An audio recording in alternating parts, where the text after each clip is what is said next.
I always thought home was supposed to be the one place where you could exhale, where you didn't have to earn your right to exist. But that illusion started cracking the moment my brother Evan came back. It began with a simple phone call on a Wednesday evening. I was in my room, half asleep, when I heard my dad's booming voice downstairs, full of that forced cheer he only used for Evan. "Of course, son. You can stay here as long as you need." Those words echoed up the staircase like a verdict I hadn't even been tried for yet.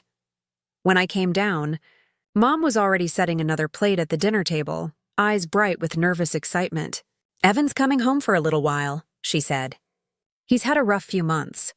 Lost his apartment, needs a place to get back on his feet. Evan, the golden child.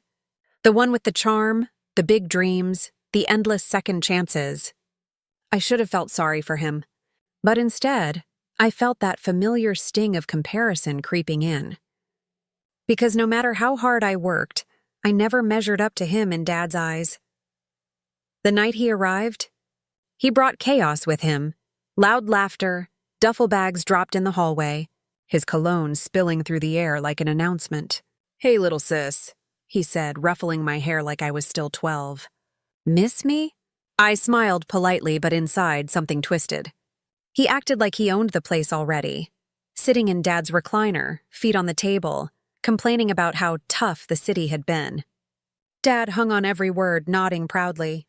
I sat there quietly, invisible, chewing my food and pretending not to notice how quickly the house had shifted its orbit around him. 2 days later, Dad called me into the living room. His tone was too casual, the kind that always meant trouble. "Listen," he said, avoiding my eyes. "Since your brother's going through a tough time, we need to make him comfortable. You can move into the laundry room for a while." At first, I thought he was joking. "The laundry room?" I laughed, waiting for the punchline. But he didn't laugh. "It's temporary," he said. "He needs your room. He's got interviews to prepare for. He needs peace and quiet. Peace and quiet." Like I didn't. Like I was some extra piece of furniture that could be moved around without question. I stared at him, my throat dry. "There's barely space for a bed in there." Dad sighed impatiently. "You're being dramatic. It's just until he gets back on his feet." I wanted to fight, to scream, to demand fairness. But the words stuck in my throat. I saw the look in his eyes, final, closed. That old familiar message, "Don't argue, just obey." So that night, I packed up my things. My posters, my books, my little desk, all crammed into cardboard boxes. Evan leaned against the doorframe, grinning. "Hey, thanks for this," he said. "You're a lifesaver." I didn't respond. I just carried my last box down the narrow hall toward the laundry room, my new temporary home. The space was smaller than I remembered. The hum of the washing machine filled the silence, steady and cold. The single bulb overhead flickered weakly. I pushed aside detergent bottles to make space for a thin mattress on the floor. The air smelled like soap and dust, and something faintly metallic, like a reminder of how unwelcoming it really was. That first night, I lay there staring at the low ceiling, the sound of the washer echoing in my chest. Upstairs, I heard laughter, Evan's laugh, and the clinking of glasses. My parents were celebrating his return, just a few floors above me. And I was here, beneath them. Forgotten. Days passed, and the laundry room began to feel less like a room and more like a statement, a silent reminder of where I stood in this family's hierarchy. Every time I passed my old bedroom door and heard Evan's music, my stomach tightened. He had hung his clothes in my closet, replaced my photos with his trophies. The smell of his cologne now filled the air that once smelled like lavender candles and old paperbacks. Mom tried to soften the blow. "It's just temporary, sweetheart," she'd say. "Your brother's going through so much." But every morning, she brought him coffee in bed and reminded him to take breaks during his job search, while I got up early to fold laundry in my new room. Sometimes, when I came home from work, I'd find my things still packed in boxes, untouched, unnecessary. Evan would greet me with that smug grin, sprawled across my old bed like he'd been born there. "Man, this room's perfect," he said once. "You really kept it clean. Appreciate it." That was the moment I stopped trying to convince myself it was temporary. Because deep down, I already knew no one was planning to give my room back. Not anytime soon. Maybe not ever. One night, after everyone had gone to sleep, I walked quietly upstairs and stood outside my old door. From inside came the sound of soft snoring, Evan's rhythmic and peaceful. I pressed my hand to the doorknob just for a second. That used to be my space. My light, my air, my window, but now it wasn't mine anymore. So I turned away and went back downstairs, to the hum of the washing machine, the flickering bulb, and the silence that had started to feel like home. And as I lay down on the cold floor, one thought settled deep in my chest, heavy and sharp. If this is what temporary looks like, I can't wait to see what permanent feels like. Weeks blurred together in that damp little room. The washing machine became my lullaby, the faint smell of detergent my constant companion. What was supposed to be temporary had quietly turned into routine, one everyone seemed perfectly comfortable with, except me. At first, I tried to keep my head down. I told myself Evan just needed time, that maybe things would return to normal once he found a job. But once never came. Every day, I'd come home from work to find him lounging on the couch, gaming controller in hand, takeout boxes littered around him like trophies. He'd smirk at me between mouthfuls. "Still working at that little office? Man, couldn't be me." Dad laughed along, as if Evan were some kind of comedian. "Don't be hard on your brother," he'd say. "He's been through enough. Give him space." Space, that word again. I had given him mine, literally. And still, he needed more. Dinner time used to be our one ritual, the rare moment we all sat together. But lately, there was always an extra chair, a bigger plate, an excuse to praise Evan for simply existing. I'd cook sometimes, but when the meal was served, they'd talk over me, laugh over me, and sometimes forget to pass me food until halfway through. It wasn't malicious. That's what made it worse. It was pure, thoughtless neglect. Like I had just faded. One evening, I got home early from work, rain soaking through my jacket. I found Evan sprawled across the couch, watching TV with Dad. The smell of beer and pizza filled the air. "Hey, mind grabbing us another bottle?" he called out without looking at me. I froze in the doorway. "You mean for you?" He grinned. "Yeah, for us. You're part of the family, right?" Dad chuckled. I didn't answer. I just turned and walked back downstairs, my shoes squelching on the floor. The laundry room felt even smaller that night. The ceiling seemed to press down on me. I sat on the mattress, hugging my knees, listening to the laughter upstairs. That's when I realized I wasn't part of the family anymore.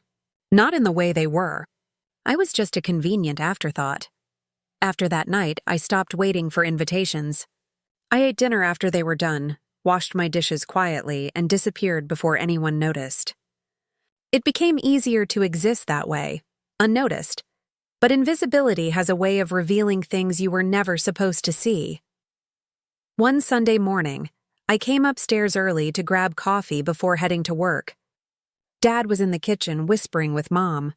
I caught just enough of their conversation to freeze mid-step. "She's getting too sensitive," Dad muttered. "Always sulking. You'd think living under our roof would make her grateful." Mom sighed softly. "I know, but she's been through—" "She's fine," he interrupted. "She needs to toughen up. Maybe Evan can talk some sense into her." I didn't hear the rest. I didn't want to. I just turned around and went back downstairs. My heart thudded against my ribs, not from sadness this time, but something else. Something sharper. Anger. That same night, I came home late, long after everyone was asleep. I passed the living room and noticed the glow of Evan's laptop still open on the table. Curiosity got the better of me. I glanced at the screen, an email draft. "Hey man, still crashing at my folks." Not bad, honestly. They baby me here, free meals, no rent. My sister's still a total buzzkill, but Dad keeps her in check. Might stay longer than planned. Easy life. The words hit me like a slap. Might stay longer than planned. My breath caught in my throat. He wasn't even pretending anymore, not even trying to fix his life. He was proud of it, proud of the comfort he'd stolen. That was the night something in me hardened completely. I wasn't angry at just Evan anymore. I was angry at myself for letting this happen, for shrinking down to fit into the corner of a laundry room, for quietly accepting the scraps of a family that no longer saw me. The next morning, when Dad asked me to do Evan's laundry, since you're already down there, I didn't respond. I just stared at him until he looked away. It was the first time I'd seen guilt flicker across his face. Small, fleeting, but it was there. From that day on, I started noticing everything differently. How Dad's praise for Evan always came with a justification. How Mom's smiles hid exhaustion. How the house, my house, had quietly rearranged itself around the person who contributed nothing but noise. Every night, I'd sit in the laundry room with my laptop, scrolling through job listings, thinking of escape. But some invisible thread kept me tethered there, a sense that I couldn't leave, not yet. Not until something changed. One evening, while I was cleaning a shelf near the old dryer, I found a dusty box labeled Family Documents. Inside were old photos, letters and yellowed papers bound with a ribbon. My grandmother's handwriting covered many of them, neat, looping cursive that carried a strange comfort. Something about that box pulled at me. As I ran my fingers over the faded ink, a sudden thought struck me. I hadn't heard Grandma's name mentioned in years, not since the funeral. She used to tell me stories about this house, about how much she loved it, how she wanted to keep it in the right hands, and in that moment, sitting on the cold concrete floor surrounded by laundry detergent and family secrets, I realized maybe I wasn't meant to escape after all. Maybe I was meant to uncover something my father didn't want me to see. I didn't plan to find anything that night. I just wanted a distraction, something to make the hours in the laundry room pass faster. But life has a cruel way of revealing truth when you've stopped looking for it. That dusty box I'd found behind the dryer sat in the corner, half forgotten, until curiosity finally won. I pulled it closer, brushed away the layer of lint, and untied the brittle ribbon.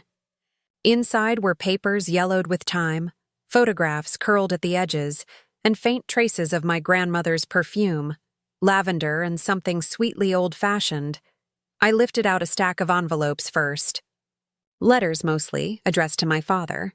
The oldest one was dated over 20 years ago. Her handwriting, elegant and precise, danced across the page. "My dearest Daniel," it began. That was my father's name. "When I'm gone, I hope you remember that this home should always belong to the one who values it most, not the one who feels entitled to it." I frowned. It didn't sound like the kind of thing my grandmother would write unless something had already been broken between them. Beneath the letters lay a manila folder, its edges brittle, sealed with a paperclip. Across the front, in fading ink, was written, "Last Will and Testament of Margaret L. Warren." My heart stuttered. For a moment I just stared, my fingers trembling. I wasn't supposed to see this, but I couldn't stop myself. I unfastened the clip and unfolded the papers carefully. The legal language blurred at first. Being of sound mind, but then my eyes caught the words that would change everything. "I hereby leave the property located at 146 Greystone Avenue to my granddaughter, Emily Warren."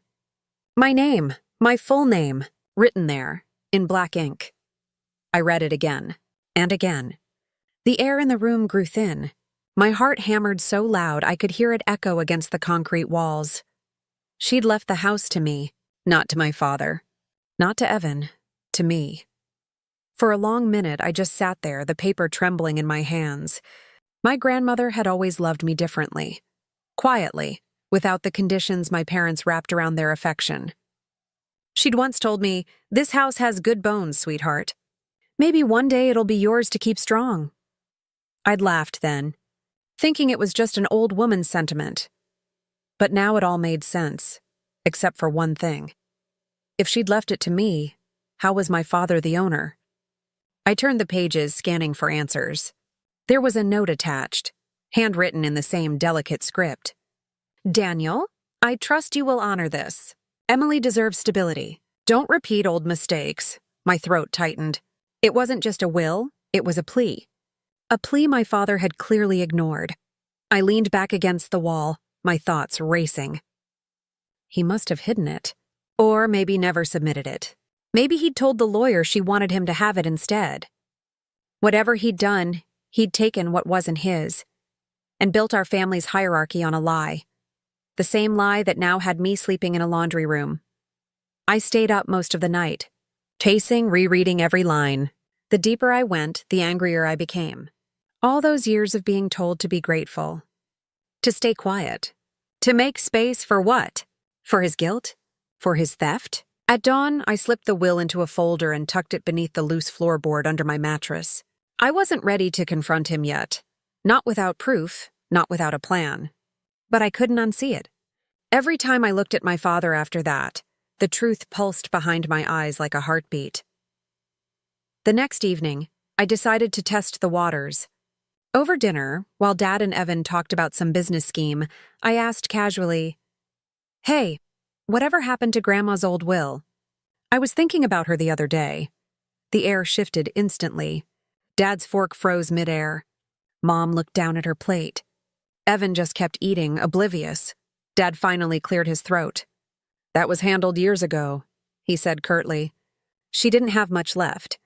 "Why are you asking?" "Just curious," I said, forcing a smile. He nodded, but his eyes narrowed. "Don't dig into things that don't concern you." That was when I knew. He knew exactly what I had found. Later that night, I heard footsteps above my room. Slow, deliberate. The floorboards creaked near the hallway closet where I'd found the box. I held my breath, every muscle tense. The sound stopped after a minute, and the house went quiet again. The next morning, when I checked, the box was gone. That was all the confirmation I needed. But he hadn't found the will. I'd made sure of that. I sat on my mattress, holding my coffee, watching dust float through the sliver of light under the door. For the first time in months, the laundry room didn't feel like a prison. It felt like a war room. They thought they'd buried the truth down here, along with me. But I'd found it, and I was done being invisible. By the time I finally confronted my father, the air in that house felt like glass, ready to shatter with a single breath. The morning started quietly enough. Mom was in the kitchen making breakfast, humming softly, pretending nothing had changed. Evan was sprawled on the couch, scrolling on his phone, as if he hadn't stolen half my life. And Dad sat at the table reading the paper, the picture of calm authority. But I knew what he'd done. And I wasn't afraid anymore. I stood in the doorway, my hands shaking, the folded will in my pocket like a heartbeat. "Dad," I said evenly, "we need to talk." He didn't look up. "Make it quick. I've got things to do." "About Grandma's will." The newspaper lowered an inch. His eyes flicked up, cold and sharp. "What about it?" "I found it," I said simply. "The real one." For a moment, no one spoke. Mom's humming stopped mid-note. Evan looked up from his phone. The only sound was the ticking of the clock. Then Dad laughed, short, humorless. "You must be mistaken. That's old paperwork. Doesn't mean anything." I pulled the document from my pocket and placed it on the table. "It means everything. She left the house to me." The silence that followed was electric. Mom's hand trembled around her coffee cup. Evan blinked like he hadn't understood. Dad's face darkened. "Where did you get that?" "In the basement," I said. "Where you left it?" For a split second, I thought he'd deny it. But instead, he slammed his hand on the table so hard the dishes rattled. "You had no right to go through my things." "It wasn't yours," I shot back, my voice shaking but steady. "None of this is."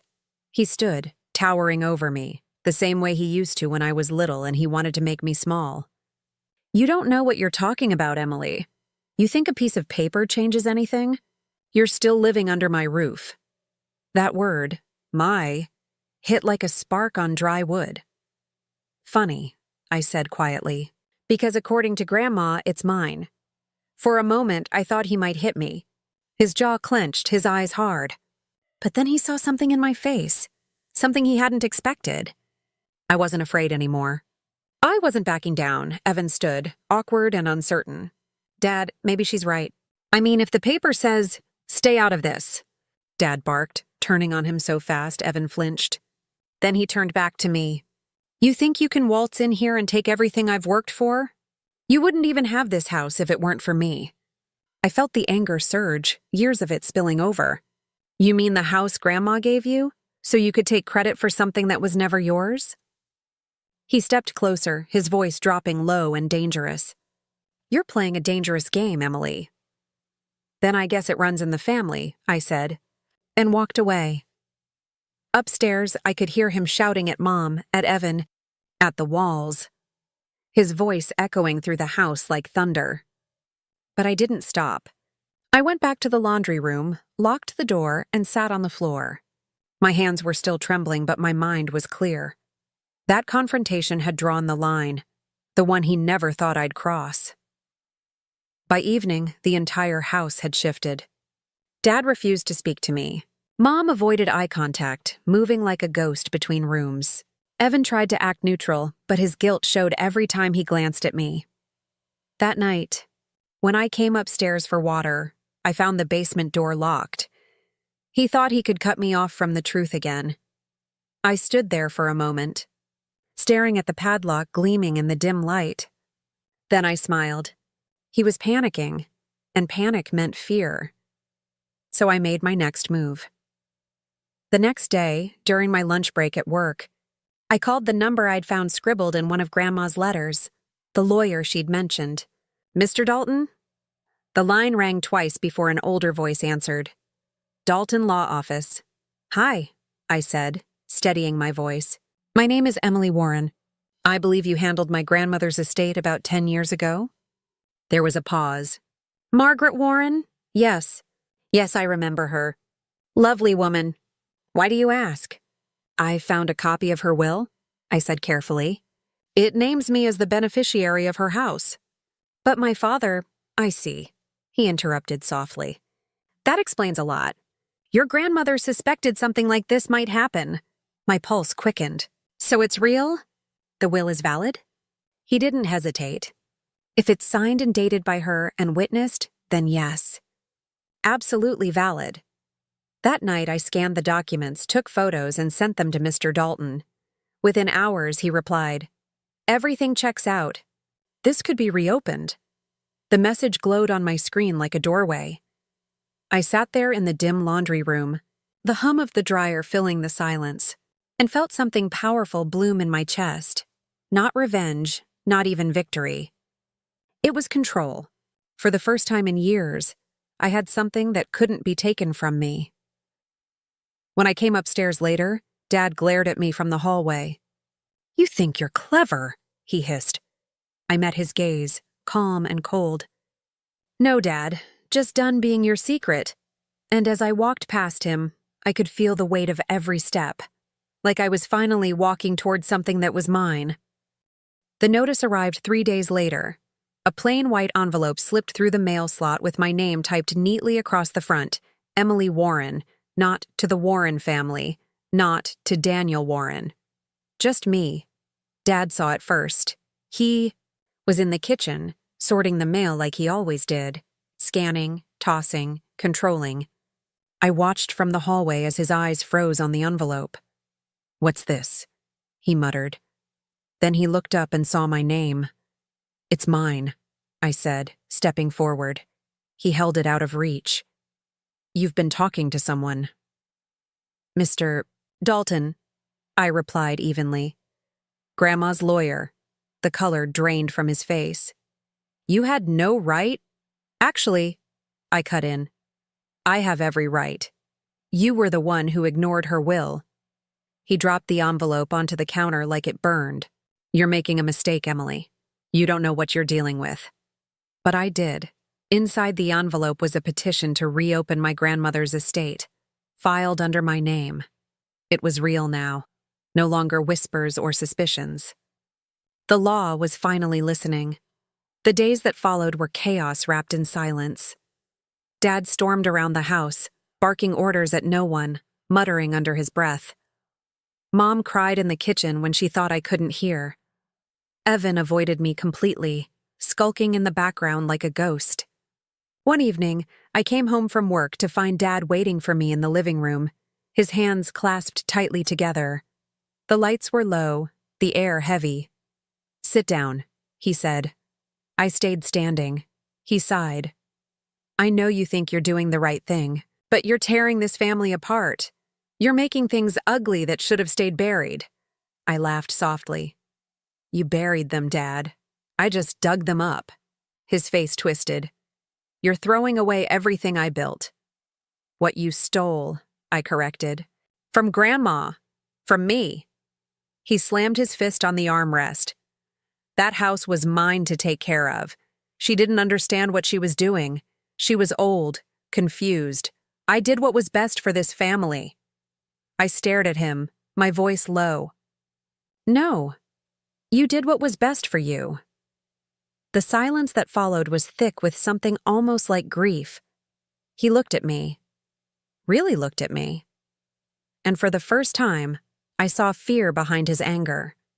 Not fear of me, but fear of losing control. A few days later, the official court notice arrived. The hearing was scheduled for 2 weeks later. Dad tried everything after that. He tried guilt first. "You're embarrassing us." Then pity. "You'll regret this when I'm gone." Then anger. "If you go through with this, you're no daughter of mine." And through it all, I stayed calm. Mom couldn't handle the tension. She started leaving the house more often, visiting friends, staying overnight. Once she caught me in the hallway and whispered, "Please don't do this. You don't understand what this will do to him." But I did understand. That's why I was doing it. Evan finally broke his silence the night before the hearing. I found him sitting on the porch, cigarette between his fingers, his expression hollow. "Dad's freaking out," he said. "He says you're gonna ruin everything."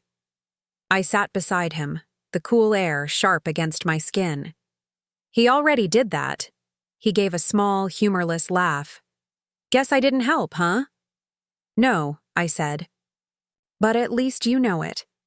He nodded slowly, then looked at me, guilt flickering across his face. "I didn't know about the will. I swear. I just thought he wanted me here." "Yeah," I murmured. "He did. Because you never told him no." For once, he didn't have a comeback. He just stared out into the dark. When the hearing day came, the house was silent. Dad barely spoke to anyone. He wore his best suit, but the arrogance he used to wear with it was gone, replaced by something brittle. The courtroom itself was small, just a few wooden benches and a single judge who looked at us like he'd seen too many families fall apart in this same room. Mr. Dalton presented everything: the will, the signatures, the date, even a letter my grandmother had written to confirm her intent. Dad's lawyer tried to argue mental incompetence, but the evidence was clear. The will was legal, binding, and final. The judge took a long breath, then looked at me.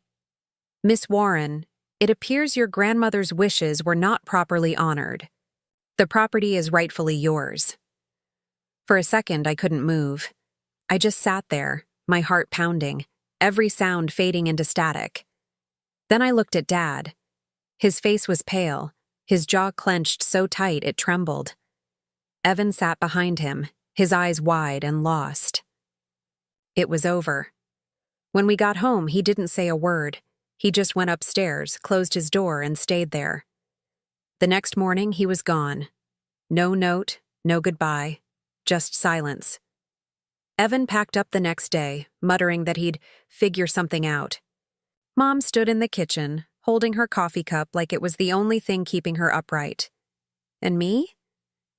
I stood in the living room, my living room, and felt the weight of the house settle differently around me. It was still full of ghosts, but they were mine now. For the first time, I didn't feel like an intruder. For the first time, the house was finally telling the truth. The morning sunlight streamed through the curtains like it was searching for proof that peace had finally returned. For the first time in months, the house didn't hum with tension or creak under arguments. It was just quiet. I stood in the kitchen, a mug of coffee warming my hands, staring out the window at the garden Grandma used to tend. The roses she planted years ago had somehow survived Dad's neglect, a stubborn splash of red and white amid the overgrown weeds. The house was legally mine now, but it didn't feel like a victory. Not yet. It felt like the end of a long storm, the kind where even survival leaves you trembling. Evan was gone. He'd packed his things 2 days after Dad disappeared, leaving behind a crumpled note on the counter. Didn't mean for it to go this way. Take care of yourself. It wasn't forgiveness, but it was something close to acknowledgement. The first honest thing he'd said in years. Mom was the only one left. She moved quietly through the house, careful, almost apologetic.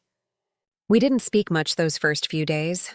She was grieving in her own way, not for the house, not even for the money, but for the illusion that had shattered.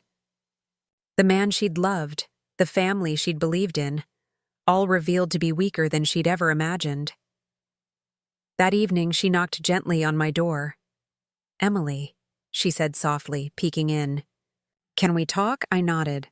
She sat on the edge of my bed, the same one I'd dragged back into the master bedroom where I used to live before Dad exiled me to the laundry room. "I didn't know about your grandmother's will," she began. Her voice cracked on the word grandmother. "He told me it was his responsibility, that she wanted him to handle everything." I watched her eyes fill with tears. "I should have asked more questions," she whispered. "I just wanted peace in the house." "That's what he counted on," I said gently. "That everyone would rather keep the peace than tell the truth." She looked up at me, regret etched deep across her face. "What are you going to do now?" "I'm going to make this house what Grandma meant it to be," I said quietly. "A home, not a kingdom." She nodded slowly, then reached out to squeeze my hand. I'd like to help. And for the first time in years, I didn't pull away. Over the next few weeks, I started undoing the years of damage that had turned this house into a battlefield. I repainted the walls in warm, soft tones. Tore out the heavy curtains Dad liked, the ones that blocked the light. I opened every window, let the air move freely again. The laundry room, my so-called temporary space, I turned into a writing studio. I set up a small desk, a lamp, and a corkboard where I pinned notes and sketches of Grandma's garden layout. It wasn't a punishment anymore. It was a reminder of how far I'd come. Sometimes I still heard echoes. Dad's voice shouting, doors slamming, the faint drip of resentment. But they faded with each passing day, replaced by something lighter.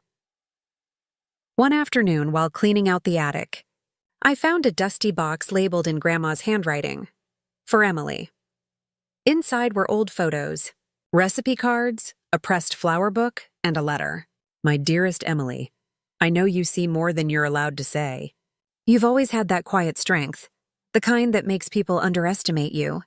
When the time comes, don't be afraid to claim what's yours, not because of money or property, but because truth belongs to those brave enough to face it. Love, Grandma." I must have read it a dozen times, tears slipping down my cheeks. She'd seen me all along. A month later, Mom decided to move in with her sister for a while. "I need to clear my head," she said, and I understood. We hugged, not a stiff, polite hug, but a real one. The kind that carried both apology and hope. When she left, I stood in the doorway, watching her car disappear down the street. Then I turned back toward the house, my house, and smiled. It was quiet again, but this time the silence was peaceful. That night, I sat in my new writing studio, the same room that once felt like exile, and opened my laptop. The cursor blinked on a blank page, waiting. At the top, I typed, "When my brother moved in temporarily, Dad demanded I move to the laundry room. But then I paused, smiled faintly, and kept writing. Not for revenge, not for justice, but to remember. To remind myself that sometimes the only way to reclaim your space, your story, your life, is to face the people who tried to take them from you. I ended the piece with a line that felt like closure. The room they thought would break me became the place where I rebuilt everything. Outside, the wind rustled through the roses in the garden, carrying the faintest scent of summer and peace. And for the first time in a long time, I felt truly at home.